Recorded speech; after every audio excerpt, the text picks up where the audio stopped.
Oi, gente, boa noite a todas vocês. Hoje, 15 de maio de 2019, né? Mais uma vez eu tô aqui junto com vocês, esperando todos vocês entrarem pra gente começar aí a live dessa semana, né? Num formato, né, Kátia, todo especial. Ilka, Lindiane, olha só, Maísa, Roseli, Andréa Passos, olha só quanta gente já entrando. Para quem não me conhece, eu sou Roseli Rossi, nutricionista, especialista em nutrição clínica funcional e fitoterapia, e tô aqui hoje, como todas as semanas, para fazer a nossa live, né? Eu faço isso semanalmente, né? Um compromisso que eu acabo tendo com vocês e tenho o maior orgulho, fico super feliz em estar aqui hoje, podendo ajudar um pouquinho cada uma de vocês nas dúvidas, enfim, assuntos pertinentes à nutrição, né?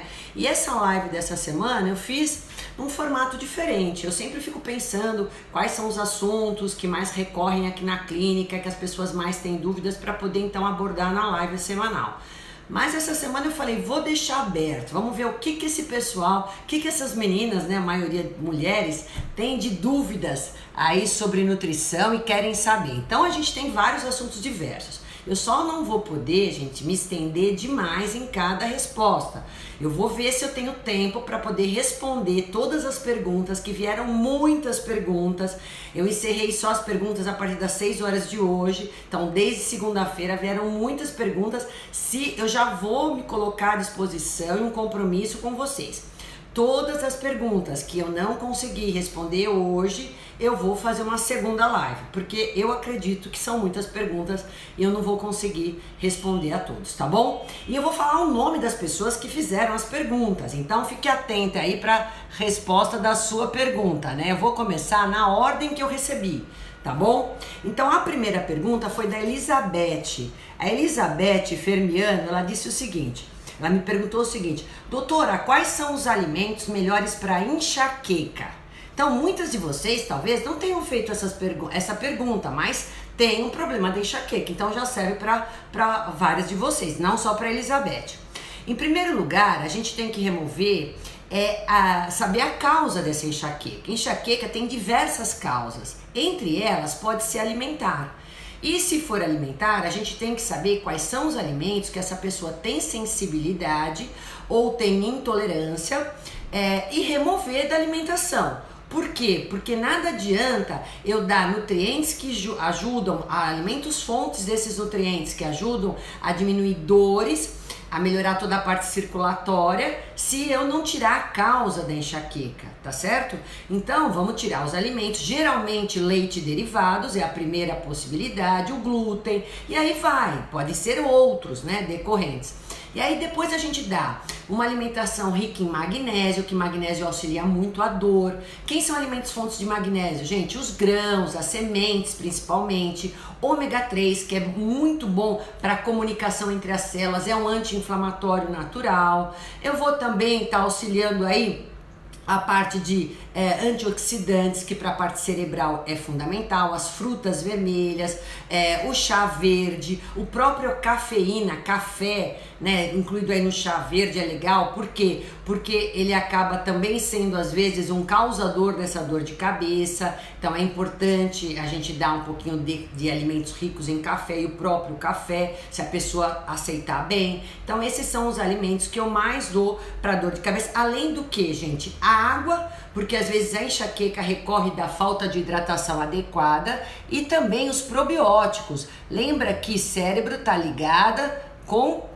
intestino, então eu preciso também ter uma microbiota saudável, intestino saudável, tá? Então eu vou estar trabalhando toda essa parte de simbiose, né, para essa pessoa, e com certeza isso melhora muito. A gente tira com a mão quando a gente sabe dos alergênicos, né, e tirando os alergênicos.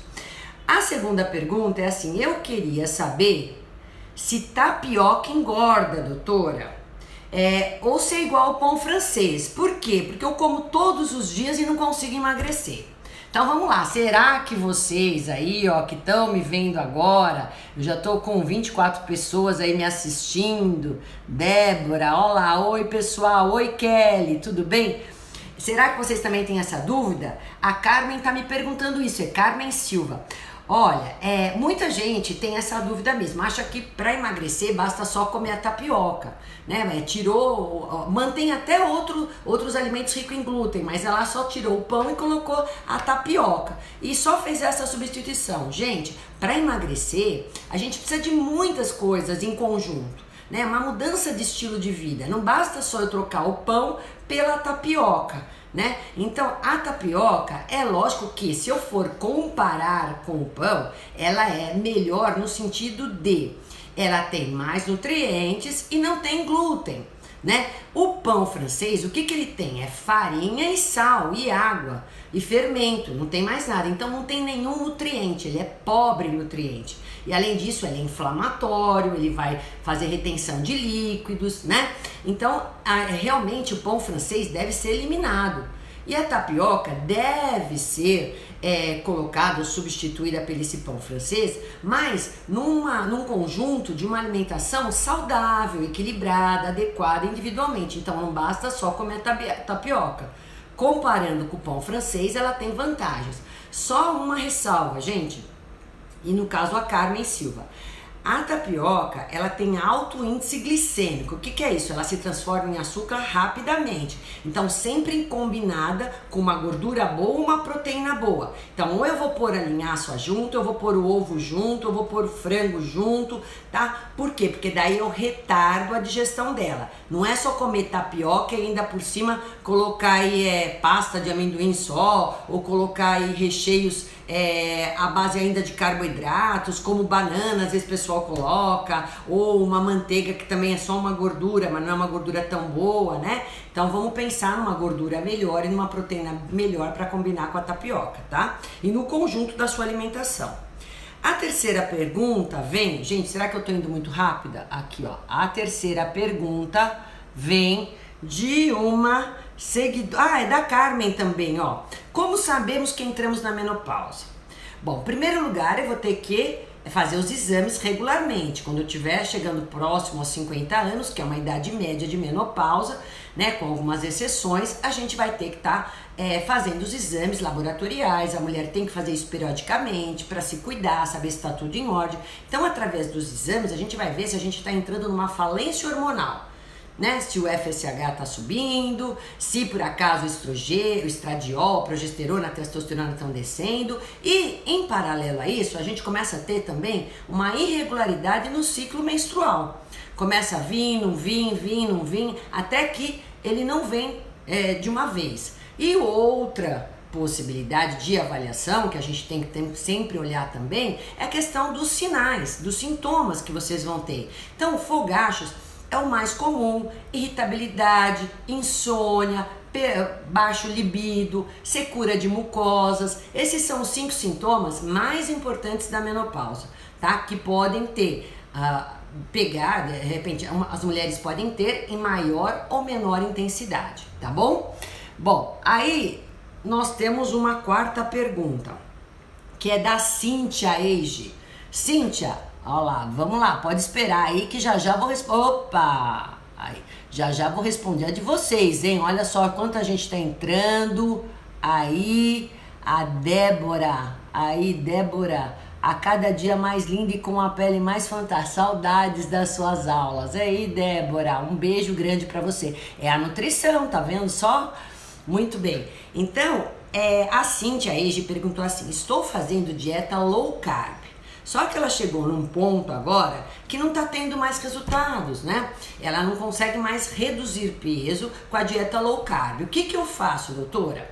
Bom, primeiro, nenhuma dieta pode ser mantida por tempo indeterminado, né? A gente usa estratégias dentro das dietas, né, para poder otimizar os resultados diante do resultado que eu quero. Eu quero emagrecer? Ok, eu vou usar uma dieta low carb por um tempo. A partir do momento que ela não me der mais o resultado do emagrecimento, eu vou ter que usar outra estratégia. Qual é?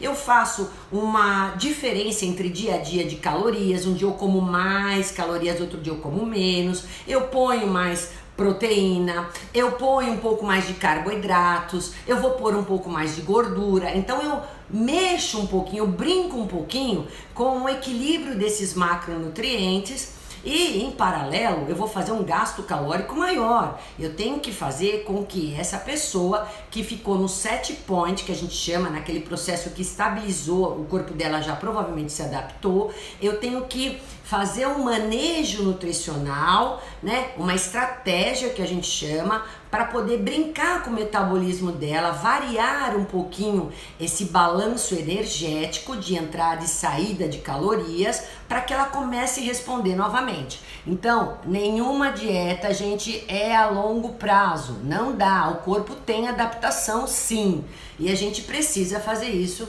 muitas vezes, a maioria das vezes, de uma maneira correta com um profissional. Tá bom? Porque ele vai avaliar tudo isso e vai saber então como que eu posso fazer.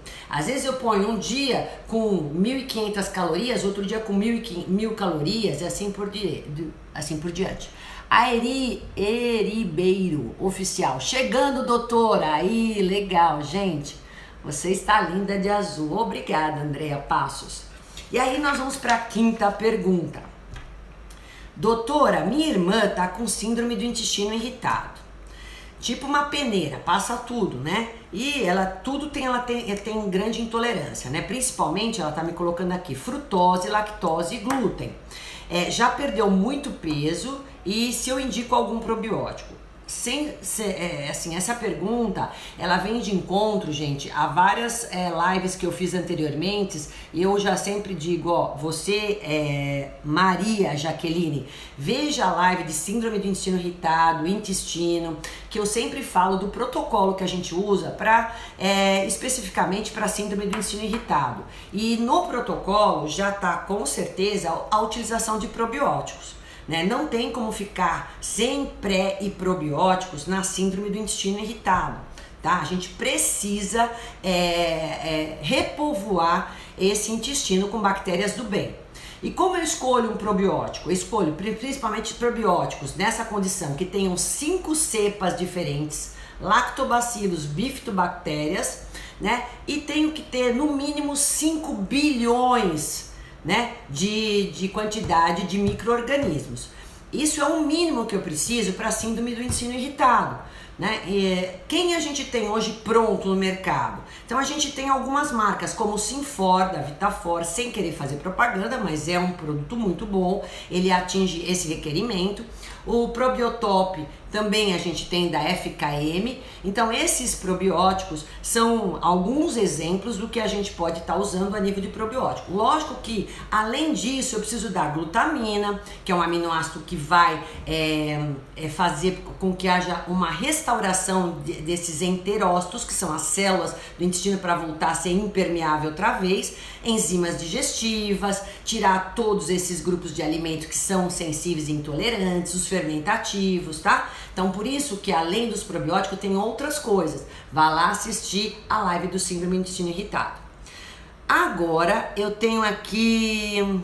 esse aqui não tem nome. Ah, doutora, vamos ver se vocês sabem quem é que me fez essa pergunta. Eu não anotei o nome aqui. Se a depressão, que se escuta falar muito hoje, existe alguma causa nutricional correlacionada com a depressão? Bom, vamos lá. Depressão, gente, tem causa nutricional, mas também a gente não pode esquecer de algum componente genético que a gente tem. Na falta de metabolização, na falta de receptores, né, a nível cerebral, de algumas substâncias importantes, nutrientes importantes, como principalmente serotonina. Tá? Então é importante o ácido fólico, magnésio, tudo isso é importante para a gente poder realmente fazer uma síntese adequada de neurotransmissores que vão proporcionar um equilíbrio emocional e vão evitar a depressão. Então isso é importante. E além disso, é importante também eu ter uma microbiota intestinal adequada. Vários estudos atualmente, eles falam que, eles demonstram na verdade, comprovam que quando eu tenho uma disbiose intestinal, um desequilíbrio de microbiota intestinal, eu também tenho muito mais chances de adquirir, desenvolver a depressão, visto que eu já tenha uma suscetibilidade genética. Então, se eu tenho já 25% de contribuição de algum polimorfismo genético que me induz a depressão, juntamente com isso eu tenho deficiências nutricionais, eu tenho uma disbiose intestinal e ainda culminando com fatores ambientais negativos, tipo estressantes, o consumo também de metais pesados ou poluentes, é lógico que isso tudo vem a precipitar, né, vem se somar e aí essa pessoa desenvolver com muito mais facilidade a depressão. Então, para a pessoa que já tem componente genético, já tem quadros de depressão na família ou de doenças, disfunções neurológicas, outras, transtorno compulsivo, de ansiedade, vale já se precaver, se alimente adequadamente, cuide do seu intestino, consuma o ômega 3, consuma probióticos, alimentos de verdade, né? Alimentos do bem, tire esse excesso de cargas de poluentes e metais pesados, como alumínio, chumbo, cádmio, né? Que são extremamente nocivos para o nosso organismo, que vão se depositando e vão aí culminando nessas disfunções, principalmente a nível cerebral, que é isso que nós estamos falando agora. Tá? Então é importante eu fazer o consumo de tudo isso, de carboidrato do bem. As pessoas depressivas não podem ficar sem carboidratos, porque na verdade o carboidrato ele também vai levar à produção da serotonina. 80% da serotonina é produzida pelo intestino. Por isso que eu falei da microbiota intestinal. Então essa pessoa ela tem que comer o carbo de uma forma fracionada ao longo do dia, porque vai deixá-la mais feliz, vai fazer uma síntese melhor de serotonina, que é esse neurotransmissor tão importante para ela ter a nível cerebral. Entre outros, é lógico, né? Endorfinas e tudo mais. Mas eu preciso comer aveia, quinoa, a batata doce, a mandioca, né? Isso tudo é legal com azeite, gorduras boas. A gordura boa também vai fazer função dos neurônios melhor, então não é só o ômega 3, mas também a linhaça, que também tem bastante ômega 3, que eu digo não só ômega 3 de cápsula, tá? Mas os alimentos fontes de ômega 3, como a linhaça, castanha, nozes, amêndoas, então azeite de oliva, essa pessoa precisa de muito disso, tá? Quais os alimentos apropriados? Uma pergunta que quase também está correlacionada com a parte cerebral, que também não tá aqui o nome dela, que pena, mas ela vai saber que é ela. Olha só, gente, quais são os alimentos que estão correlacionados com a memória e a concentração? Bom, ela me pergunta isso e eu vou dizer, além da serotonina, que é importante a gente ter a gordura boa que faz essa comunicação com a célula, então ômega 3 mais uma vez entrando aí para concentração e memória, que é muito importante. A gente tem aí o ácido fólico que está nos vegetais verdes escuros, a cafeína, então no chá verde e no próprio café. O chá verde, chá preto tem a tianina, que também é muito bom para foco, memória e concentração. Então chá verde, chá preto, chá mate é importante, fósforo lá dos peixes, que também é importante aí, os fosfatos, e a taurina, que está presente nas proteínas, principalmente de origem animal. A gente tem aí no frango, na carne, nos pescados, muita taurina. Ela é excelente como uma fonte de energia cerebral. Além do que, quem também dá esse vigor, essa concentração, memória, é o guaraná e o panax ginseng. Então, panax ginseng, guaraná, cafeína, chá verde, chá preto, chá mate, ácido fólico, ômega 3, tudo isso e a taurina são alimentos bárbaros para a gente ficar ligada, né? E o ferro é importante também, magnésio, não posso esquecer, mas principalmente esses que eu falei anteriormente, tá? Aí nós temos aqui uma outra pergunta feita. Poderia falar um pouco sobre É teste metabólico? Vamos lá, teste metabólico. Quem me perguntou sobre teste metabólico? Molder Diet é realmente um fitoterápico? Ih, não conheço. Bom, vamos lá, eu vou continuar aí. Cris Paixão, Eri Gonçalves, aqui, a Gonçalves, Patrícia entrou aqui, Cati Paiva, né? A Rúbia, oi Rúbia, tudo bem? Aqui, vamos lá, vamos ver quem que fez essa pergunta aqui, ó.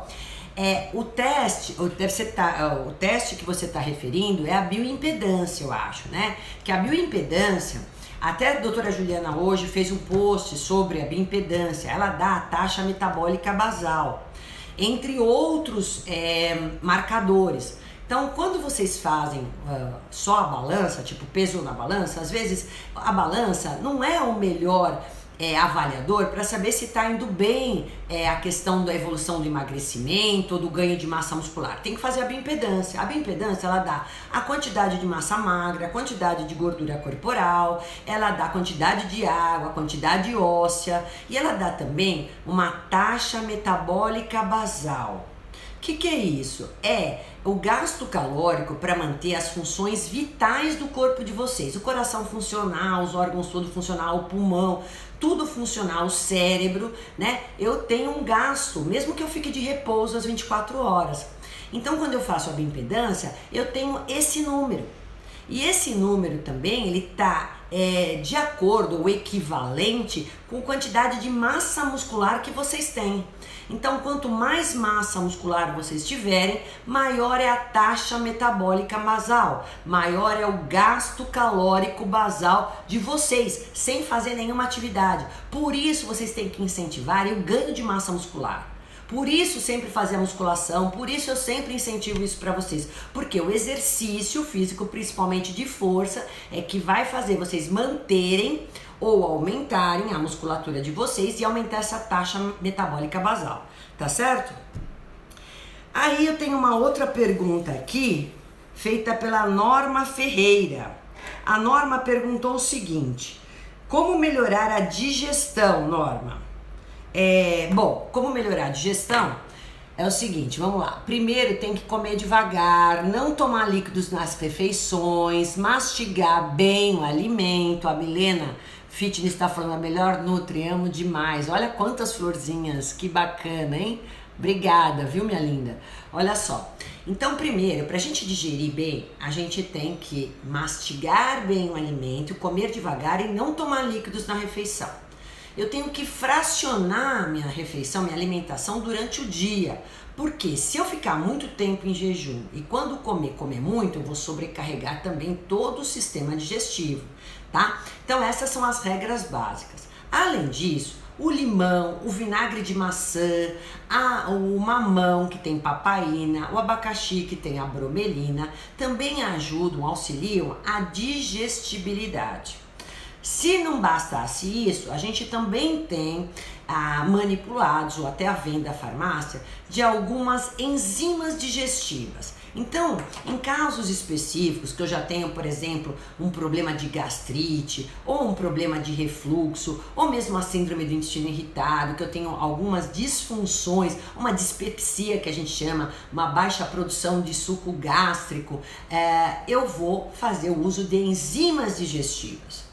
Aí então eu tenho várias enzimas digestivas que são vendidas, que são a base de protease para digerir as proteínas, de lipase para digerir as gorduras, amilase para o amido, né? A gente tem aí a pancreatina, a betaína, a papaina, a bromelina, que são enzimas que já são vendidas em formas de sachês, né? Ou em forma de cápsulas, para ajudar mais ainda os processos digestivos, tá? Ok, aí temos uma dessas, espero que vocês estejam entendendo aí todas essas perguntas aí, né? Oi Shirley, tudo bem, Suzuki? Deu tempo de você chegar, vamos ver aí, hein? Tem muita pergunta ainda pela frente, deixa eu tomar até água, gente. Tem uma pergunta aqui que é bem legal também, que eu quero responder para vocês, olha só. Quem fez foi a Regiane. A Regiane me pergunta assim: tomar cápsulas de colágeno, açafrão, gengibre, doutora, vitaminas de uma forma geral, pode ser prejudicial à saúde? Sim. Não façam uso por vocês sem ter uma orientação de um prescritor responsável, de uma nutricionista, de um médico, né, de todos esses suplementos ou vitaminas, sem ter essa orientação do profissional. Por quê? Em primeiro lugar, como nutricionista, eu sempre vou priorizar alimento. Pode ser que pela alimentação a gente já consiga atingir o requerimento do que eu quero de açafrão. Se eu falar para você, coloque uma colherinha de chá, né, uma vez ao dia de açafrão, faça um shot com açafrão, gengibre, vocês podem fazer o chá de gengibre, e colocar o açafrão junto, enfim. Então às vezes eu consigo só pelo alimento vocês terem esses ativos todos na refeição de vocês. Quando a gente faz a cápsula, o manipulado, a gente está concentrando mais os ativos. E aí, se vocês fizerem uso disso numa dosagem inapropriada para vocês, se tomarem numa hora inadequada, ou se de repente não é aquele ativo que vocês estão precisando, vai fazer um efeito contrário do desejado.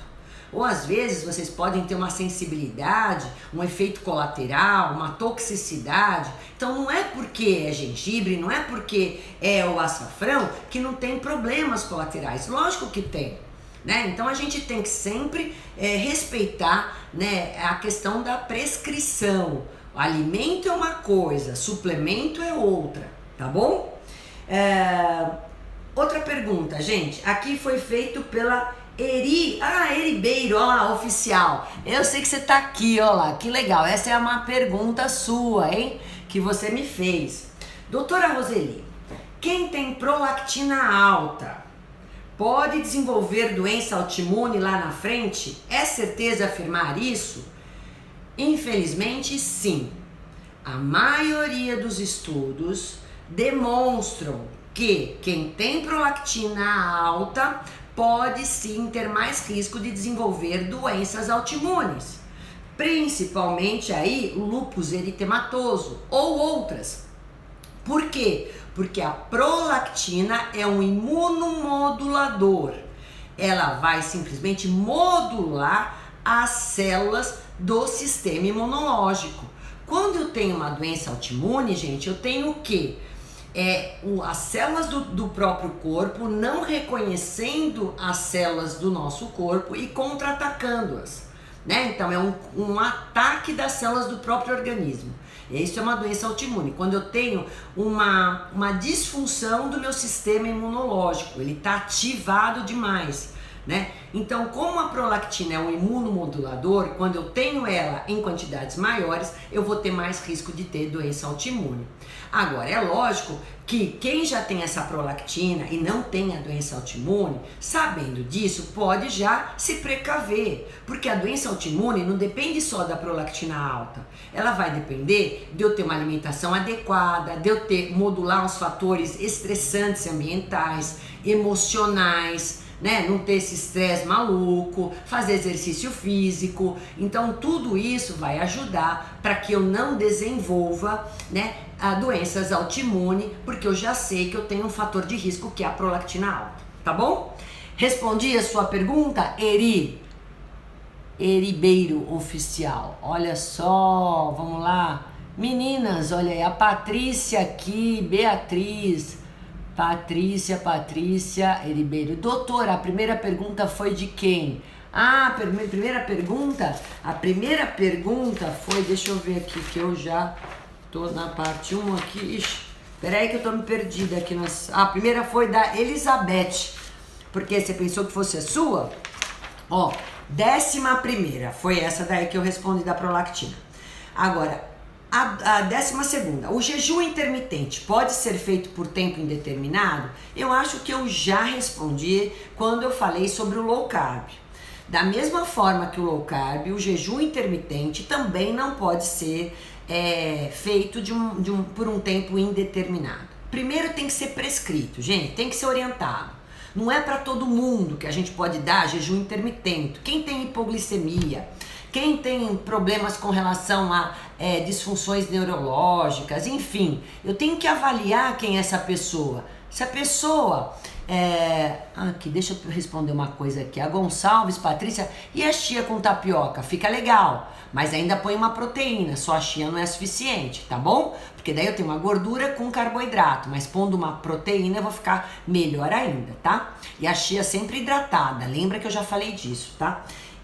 Então, gente, o jejum, às vezes eu tenho que primeiro fazer com que a pessoa saiba comer, né? É um primeiro passo. Será que essa pessoa já fez uma alimentação equilibrada alguma vez na vida? Então não vai já entrar uma pessoa que come tudo errado, eu já vou entrar com jejum intermitente para ela? Não é assim que eu vou proceder. Então eu vou usar o jejum intermitente, é uma estratégia super bacana, tem vários protocolos de jejum intermitente, só que eu tenho que saber para quem. E ele tem começo, meio e fim. Tudo é assim. Tá? Não dá pra gente fazer uma dieta por tempo prolongado, porque senão você tem adaptação e não vai ter mais respostas nenhuma. Tudo bem? Respondi para Marilene B. Silveira. Muito bem. Oi, doutora, é a 13ª. É a Vera GG que me perguntou isso. Vou acenar aqui pra Vera GG, olha só. Aqui, Vera. Aí, Vera, boa tarde, doutora linda, olha lá. Ela disse o seguinte, Vera, a tua pergunta, hein? Oi, doutora, eu comprei colágeno hidrolisado nessas lojas de produtos naturais. Não tem marca. Será que ele é bom pra mim? Ou pra pele, ela tá colocando, né? Bom, eu não gosto de comprar nada a granel. Por quê? Porque não tem rótulo. Eu não sei o que tem ali na granel. Quando a indústria faz um produto e coloca num frasco, e nesse frasco ela tem ali um registro, ela tem ali o rótulo que identifica a porção, tem tanto de macronutriente, micronutriente, tá tudo numa ordem decrescente, ela tem valor calórico, ela tem todos os ingredientes que tem naquela formulação, naquele alimento que foi industrializado, que segue todo um registro para segurança alimentar. Então, eu comprar um a granel, qual que é da onde veio aquilo? Qual a procedência?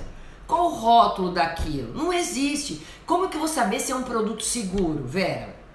Tão barato sai caro. Eu não confio em produto assim, eu não recomendo e não oriento, tá bom? Muito bem. A 14ª. Água com canela em pau por 2 dias, é legal? Ela me perguntou aqui. A Drimari Kay, olha só, tem várias perguntas dela. A Drimari Kay perguntou isso. Primeiro lugar, canela, gente, ela é uma parte dura da planta, né? Um caule, vamos dizer assim. Então, quando a gente vai, eu já falei, dei a live de chás e eu falei pra vocês, quando a gente vai fazer um chá da parte dura da planta, a gente tem que ferver. O ideal para poder extrair mais ativos para o líquido que eu vou tomar. Então o ideal é ferver. Se eu tô com muita pressa, de repente, vou só colocar a canela na água, como às vezes eu faço até isso com gengibre, eu vou extrair mais pouca quantidade, pouca concentração daqueles ativos. Então, com certeza, a ação da canela, quando eu ponho só na água, vai ser menor do que eu fazer um chá de canela, tá? E essa água, por 2 dias, ela tem que ficar na geladeira, né? Eu não gosto de deixar por 2 dias. Se você for fazer água, no máximo 24 horas e sem ter luz, para não ficar oxidando isso, tá? Os ativos. E sabendo que vai ter menos quantidade de ativos do que se fizer o chá, ferver, tudo bem? E sabendo que a canela tem seu efeito termogênico, hipoglicemiante, tá? É bem bacana, tem efeitos ótimos, mas tem que saber que tem uma quantidade, uma concentração dela ideal para ter esses efeitos. Quando a gente põe pouquinho, os efeitos não vão quase aparecer, tá? Mais água. Rosana, quantas vezes posso fazer a dieta intermitente? Vamos lá, Rosana, eu vou já te responder então. Rosana, as vezes que você pode fazer depende da sua necessidade, tá? O que eu digo assim, depende do seu problema. A dieta intermitente foi feita para melhorar a longevidade. A gente tem uma ativação de alguns genes da longevidade. mas ela também ajuda, principalmente para quem tem síndrome metabólica, quem tem resistência insulínica ou diabetes, colesterol, dislipidemia, que é o colesterol alto, hipertenso. Quando a gente tem essa síndrome metabólica, essa gordura abdominal, ela é muito interessante também, ela tem um impacto muito bom nesse sentido. Só que é como eu te falei, existem vários protocolos, a gente tem que seguir, tem que parar, porque senão você tem adaptação. Agora, às vezes, quantas vezes você quiser e achar necessário, basta seguir essas regras que eu tô te falando, tá bom? Rosana. E aí vamos para mais uma, que é da mesma pessoa que eu falei, olha aqui, opa, Gonçalves, o óleo de coco tem benefícios? Muitos, eu falei sobre gorduras e falei sobre óleo de coco. Tem uma live, Gonçalves Patrícia, é 283, só sobre a utilização das gorduras na alimentação. E aí você vai ver sobre mais especificamente sobre o óleo de coco. Pode ir lá. Aonde eu acho as lives? No canal do YouTube da Clínica Equilíbrio Nutricional. Lá vocês vão achar todas as lives que eu já fiz. Aqui, mais uma. Aqui. A 15ª é sobre inchaço. A Adri Mariquei perguntou para mim sobre inchaço. Doutora, principalmente no abdômen, sensação de estufamento, gases, é horrível. Tenho intestino regulado, mas sofro com essa distensão. Não sei se é alimentação. E qual o exame para a gente saber se é intolerante a algum alimento? Bom, muito bem. Existe então um teste que a gente faz, inclusive eu faço aqui na clínica, para rastreando 60 alimentos, mas quem precisar de mais alimentos tem que fazer em laboratório, que é o teste de intolerância ou sensibilidade de alergia alimentar mediado pela imunoglobulina G, IgG, que vai aparecer os efeitos tardios, não imediatos, como a gente faz para IgE, né? Que aí é alergia. Então, esse é o nome do exame, exame de intolerância ou sensibilidade alimentar, baseado aí, mediado pela IgG. Muito bem, quando você tem estufamento, pode ser várias causas. Entre elas, você provavelmente deve ter a intolerância ou a sensibilidade a algum alimento, então a gente tem que descobrir a causa. Geralmente é o alimento que você mais se expõe, começando pelo laticínios, né? E depois a gente tem que evidenciar a questão do glúten. Se você come muito farináceo, o açúcar, os ovos, tá como um terceiro grande problema com relação a estufamento, mas pode ser os grãos, então feijão, ervilha, lentilha, grão de bico. Então, assim, vários alimentos podem promover esse excesso de produção de gases. E aí é lógico, esses alimentos geralmente são alimentos que a gente não consegue digerir, então por isso que eles são intolerantes, insensíveis. E aí alimento mal digerido é alimento de bactéria ruim, de bactéria patógena, vai aumentar a fermentação, vai aumentar os gases de vocês e vai promover esse estufamento. Por isso que eu tenho que eliminar a causa desses alimentos, retirar, excluir esses alimentos para poder cuidar desse intestino e aliviar toda a questão de gases, né? Vocês vão ver que a gente tira praticamente com a mão quando a gente remove esses alimentos que a gente é sensível. Por isso que o teste é importante, mas para quem não pode fazer o teste, a gente faz só uma anamnese alimentar bem feita e tira esses alimentos que estufam muito. Eu vou falar que foi pergunta também futura aí dos food maps. O que são food maps?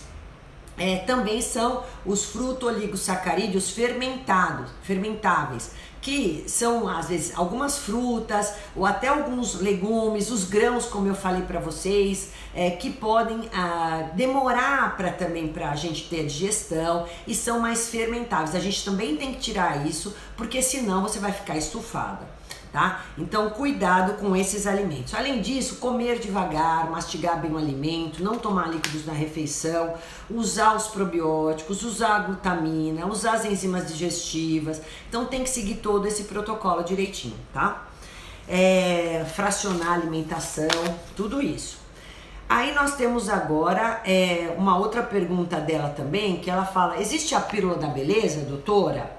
Aquele suplemento que é para cabelo, pele e unha. O melhor suplemento para cabelo, pele e unha é comer direito, comer alimento de verdade, né? Equilibrar bem os macro e micronutrientes. Várias pessoas me fizeram essa pergunta.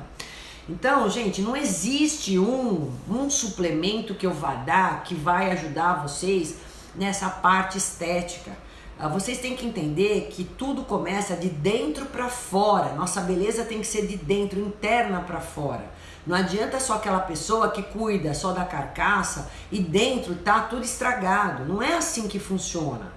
Né? Então, o alimento de verdade, ter equilíbrio no carboidrato, na proteína, na gordura boa, nas vitaminas, nos minerais. E aí sim eu vou estar auxiliando com colágeno, eu vou auxiliar mais com a vitamina A, com zinco, né? Enfim, com o ômega 3. Aí eu posso realmente pensar em fazer um suplemento bacana ou separado desses ativos em maior quantidade para poder ajudar, principalmente a mulher quando já atinge uma certa idade, que às vezes você até come esses alimentos, mas a sua absorção já é diferente. Então ela precisa de uma quantidade extra via cápsula, via suplemento. Mas como eu disse anteriormente também, tem que ser tudo prescrito. Não dá para pensar em ir lá na farmácia, achar a pílula do milagre e tomar, tá bom? Enquanto isso, vocês têm que comer direito, é isso, tá? Beber bastante água, que é importante, hidratação, gente. Inclusive, deixa eu tomar aqui a minha, né? E olha só, cuida, tem mais 15 minutos. Agora quem me faz uma pergunta é a Deise Oliveira. Oi Deise, você tá por aqui? Vamos ver se a Deise tá aqui. Vamos acenar aqui. Sou de Pernambuco. Oi Arruda Vilma. Que legal, um beijo pra Pernambuco. Nutri Milene Torres, Bruno César, olha só. Arruda Vilma.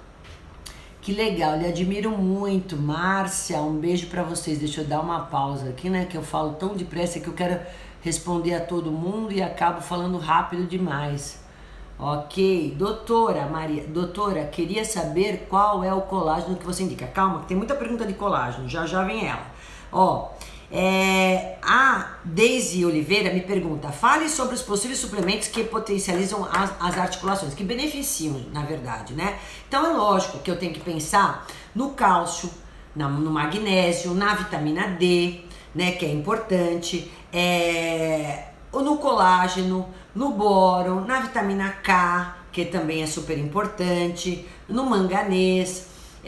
No colágeno, sabe que o colágeno é o tipo 2, que ajuda mais a parte articular, o ácido hialurônico, que mantém mais o líquido entre as articulações, né? Então a gente, osteocil, boswellia, que ajuda bastante também na parte de anti-inflamatório natural, cúrcuma. Então depende, a pessoa às vezes não tem só a questão da osteopenia, da osteoporose, ou tem algum problema ou outro osteoarticular, inflamatório, que dói nas articulações. Então, dependendo do problema que ela tem, eu vou estar fazendo um manipulado. Mas para vocês é importante vocês saberem que a vitamina D é importante, né? Então, tomar sol, fazer síntese de vitamina D, ou então tomar a vitamina D, que é difícil a gente, quem já tem um problema, ter a quantidade adequada só pelo sol, né? Magnésio, que é importante para poder promover aí uma absorção melhor do colágeno, do cálcio, né? Comer alimentos ricos em cálcio, que não é o leite derivados, mas sim os vegetais verdes escuros, que é importante. E o colágeno, como eu te falei, o tipo 2 é legal, tá? Então esses são alimentos importantes para a gente promover saúde ósseo-articular. E tem uma live também só sobre isso, que é bacana você também assistir, tá? Que eu falo muito mais sobre isso. Aí a Bárbara, 1974, ela diz: não é boa opção cozinhar demais os alimentos? Sandra Nutri, o que tem mais de moderno sobre colágeno e como a quantidade para consumir? Bom, já que eu falei de colágeno, deixa eu falar para vocês aí. E a Sandra tá me perguntando. Colágeno, gente, além do tipo 2, que é para articulação, a gente tem também o colágeno hidrolisado, né? E tem os peptídeos de colágeno, que são partículas menores ainda, que tem uma absorção menor ainda, melhor ainda, e eu posso dar até em menor quantidade. Então, a gente tem esses peptídeos de colágeno, que são os mais modernos, o Verisol. Então, para cabelo, pele, unha, eu dou mais esse tipo de colágeno, tá? E para a parte articular é o colágeno tipo 2. são esses os tipos de colágeno que você mais tem, são esses daí, não tem nada de mais novo que tem sobre isso. Agora, o que é importante vocês saberem é que não adianta só tomar colágeno e não comer certo, porque colágeno são a combinação de 3 aminoácidos só. Então, se eu não tiver por exemplo, a quantidade adequada de proteína, a quantidade adequada de carboidratos, esse colágeno que eu tomar, ele vai para outras ações que o meu corpo precisa mais. Né? E não para fazer síntese realmente de colágeno da pele, né? De estruturas do corpo. Então, por isso, alimentação saudável, mais o colágeno, mais a água, mais vitamina C, que ajuda até na promoção da síntese desse colágeno, mais a vitamina A, que são os carotenoides, tanto verde, amarelados, enfim, que eu preciso. Então, eu preciso de uma alimentação rica de nutrientes como um todo. Aí sim eu vou fazer o colágeno, vou fazer uso de colágeno, que são os melhores agora, os peptídeos de colágeno, para poder ter uma melhor absorção aí, aproveitamento e resultado, tá, Sandra? Bom, beijinho pra Edna. Paula, oi, tudo bem? Vamos lá, quem mais tá entrando aqui? Olha só, tenho 50 pessoas agora aqui me assistindo, olha só que responsabilidade, hein? Aí, ela tá perguntando se pode tomar... a Bárbara perguntou assim pra mim. Então, doutora, não é bom a gente cozinhar demais os alimentos? Não é bom, viu? Por que que não é bom?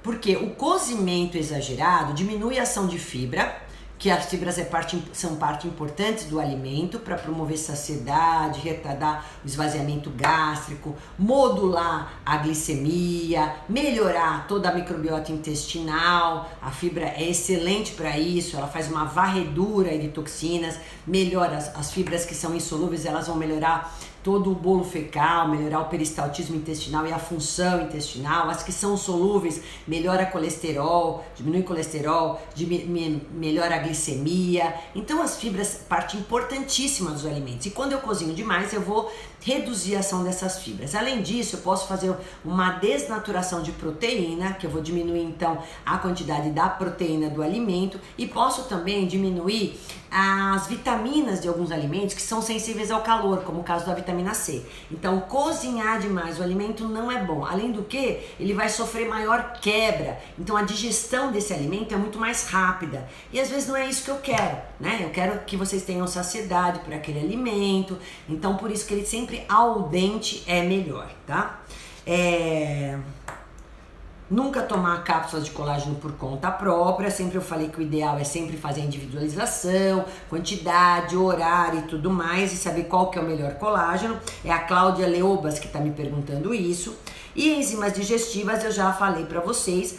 A Gislene me falou se é legal enzimas digestivas, eu falei que é muito bacana e já expliquei sobre elas, né? Em que caso que a gente faz uso das enzimas, que quem não quer comprar na farmácia, tipo não precisa, pode usar o limão, vinagre de maçã, ou então até um pedacinho de mamão ou de abacaxi na alimentação, após a alimentação, com a salada, que melhora a digestibilidade, tá bom? E a pergunta número 20 é da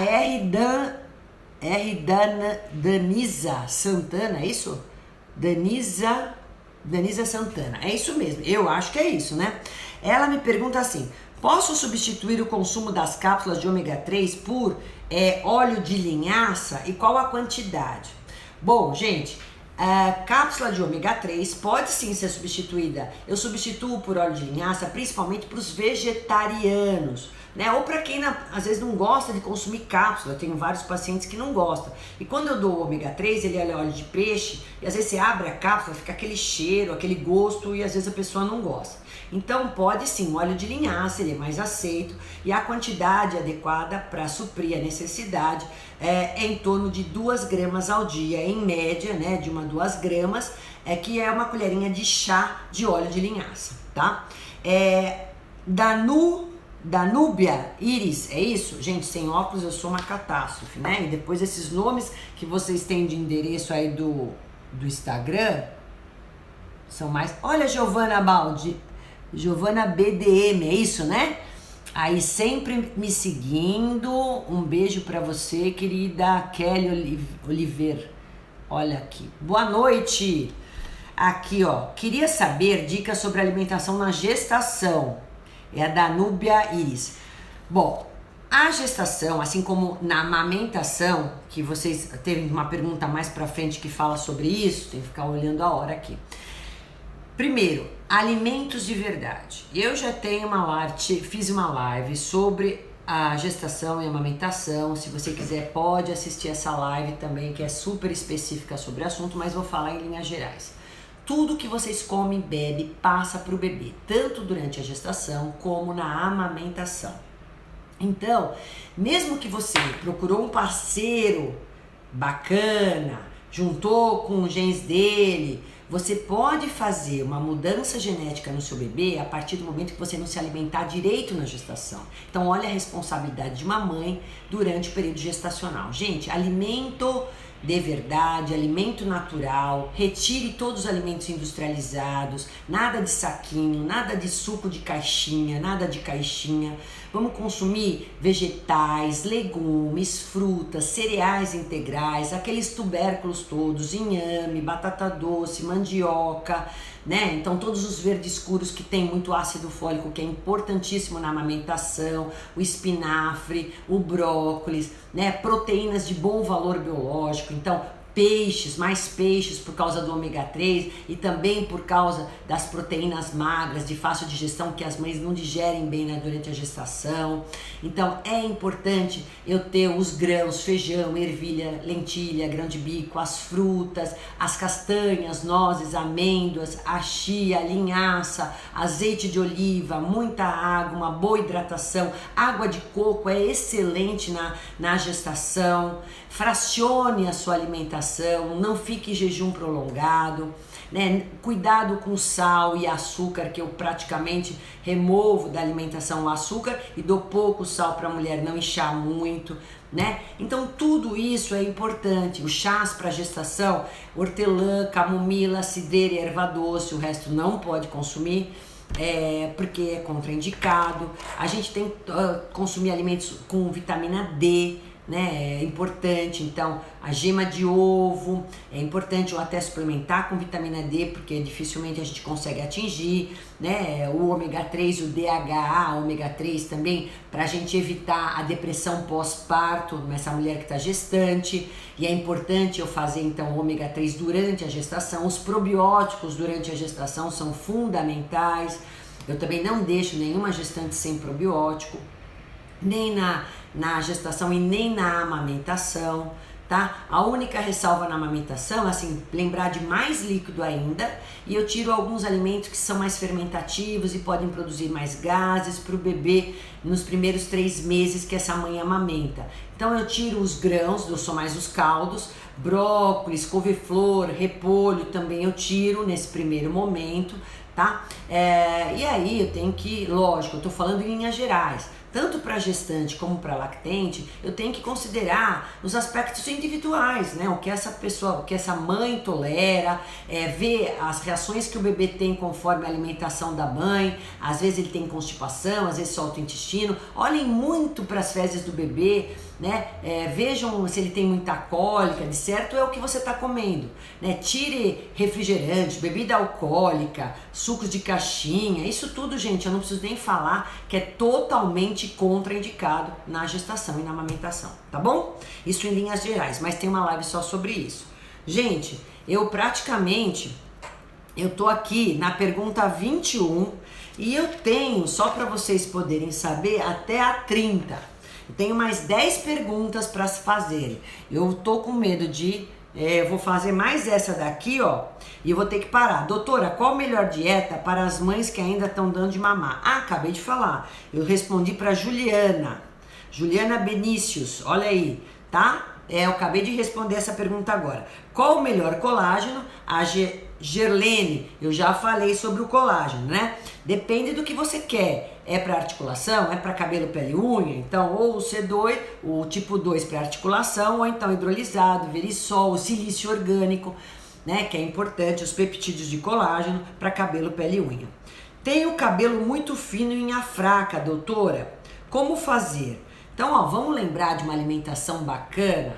adequada, proteína é importante, não esqueçam disso, das proteínas, dos carboidratos, né? Às vezes a mulher fala, de noite só fiz um lanchinho, comi um pão com queijo, comi um pão com peito de peru. Gente, tá achando que tá fazendo, mas que proteína é essa? Às vezes põe requeijão achando que é proteína, esquece. Né? Nunca vai ter um cabelo, pele e unha legal. Proteína de verdade, é ovos na alimentação, é o frango, as carnes, né? Para quem gosta de carne, quem consegue digerir bem, enfim, os peixes. E para quem é vegetariano, as proteínas vegetais, elas podem ser substituídas pelas proteínas animais tranquilamente. Não é porque eu sou vegetariana que eu não sou, né? Mas quem é vegetariano não é por isso que ele vai ter cabelo, pele e unha fraco ou deficiente. Mas basta ele saber ter uma alimentação equilibrada em proteínas vegetais. Então isso é importante, né? A gente poder pensar na vitamina C, no zinco, na vitamina A, no cálcio, na vitamina D, tudo isso para cabelo, pele e unha, tá? Então, gente, eu vou ter que parar. E como eu prometi para vocês, eu tenho algumas perguntas ainda para serem feitas. Quem eu não respondi é porque eu vou respondendo na ordem que eu recebi as perguntas. Eu vou fazer uma live número 2, né, sobre perguntas e respostas, do mesmo jeito que eu fiz essa. Espero que vocês tenham gostado e vou começar respondendo a essas perguntas que ficaram devendo hoje, que eu não consegui responder, tá? Provavelmente, se vocês acharem legal, vocês podem me dar essa sugestão. Eu posso fazer uma por mês, por exemplo, a cada 3 eu faço uma só de perguntas e respostas. Não tem problema, para mim, como eu falei, eu destinei 1 hora da minha semana de trabalho por dia para me dedicar a vocês. A quem não consegue vir a nutricionista, a quem tem dúvidas a respeito de nutrição, enfim, eu quero estar podendo ajudar de alguma forma, porque essa é uma das grandes missões que eu tenho como pessoa, como profissional e como nutricionista. Então, eu agradeço muito a todas vocês que me seguem, que estão junto comigo hoje, mais esta noite, né? Agradeço todas que mandaram perguntas, que é muito bacana essa interação com vocês, esse vínculo que eu tenho, eu só tô querendo ajudá-las, né? Me desculpa que às vezes eu não consigo responder a todas, mas só repito, essas eu vou responder numa segunda live. E essa live vai ficar gravada até amanhã, 24 horas, e depois vai pro canal do YouTube também como perguntas e respostas, tá bom, gente? Então a gente pode combinar sim, se vocês acharem legal, mandem as suas sugestões, enfim, mandem a sua opinião aí, sua resposta a respeito do que eu acabei de propor para vocês, tá bom? Então um bom resto de semana para vocês. Um beijo no coração de vocês, obrigado pela audiência aí de sempre, por vocês me seguirem, tá? Um beijo enorme aí. Tchau, gente. Até a próxima. Tchau, tchau. Eu prometo responder a todas, viu?